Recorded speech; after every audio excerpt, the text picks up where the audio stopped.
В България камерите следят средната ти скорост, а глобите идват изненадващо.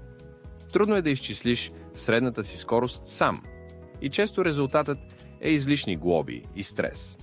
Toll Tracker следи вместо теб.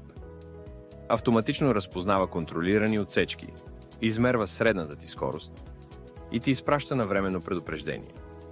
Просто стартираш приложението и караш. За да използваш Toll Tracker, създай акаунт през нашия сайт. Избери абонамент, подходящ за теб, и свали приложението от Google Play или Apple App Store.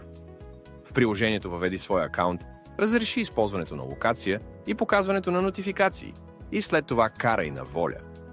Използвай Google Maps, Waze и Apple Maps, докато приложението работи на заден план. Ако превишиш допустимата средна скорост, ще получиш нотификация, за да намалиш скоростта и да не получаваш глоби. В Toll Tracker имаш историята на пътуванията си, настройка за нотификациите и можеш да избереш вид на превозното средство.